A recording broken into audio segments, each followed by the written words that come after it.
The case goes back to 2021, the U.S. New York Times reported, in what was at least a surprising form in which the European Union procured tens of billions of euros worth of COVID vaccines. How Europe sealed a Pfizer vaccine deal with texts and calls, the New York Times. Journalists revealed that the president of the European Commission negotiated with Pfizer chief Albert Bourla via text messages. The European Commission has never denied that this was indeed the case, but has stated that such correspondence does not have to and will not be disclosed. So the American journalists took the case to the EU court in Luxembourg. Transparency and public access to government documents play a key role in democratic oversight. This case presents a very important issue: whether officials can avoid public transparency by communicating through text messages, rather than more traditional means. The head of the European Commission has repeatedly announced the next batches of vaccines ordered, but never the details of the negotiations, and the details of the Pfizer contract itself have been kept secret. As you know, we have right now access to 300 million doses of the BioNTech Pfizer vaccine. Now, the good news is we now have agreed with BioNTech Pfizer to extend this contract.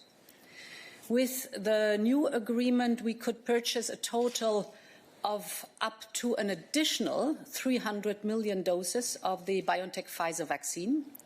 In other words, this will allow us to double the amount of doses of BioNTech Pfizer. In the end, the European Union ordered nearly 2 billion vaccines from Pfizer alone, and a total of 4.5 billion vaccines for an astronomical sum of more than 70 billion euros.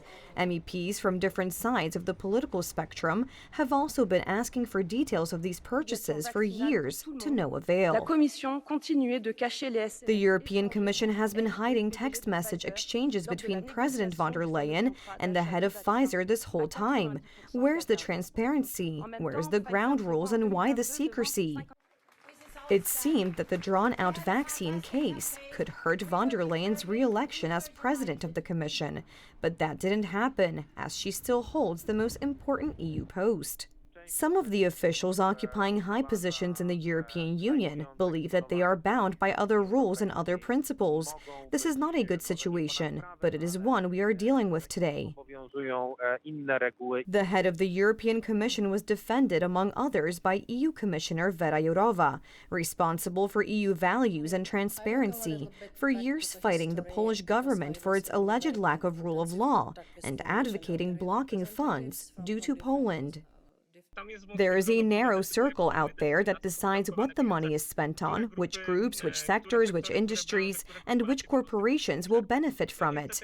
We, unfortunately, as Europeans, are at a disadvantage. Our entire economy suffers by the creation of the von der Leyen clan rules, and we are heavily at a loss.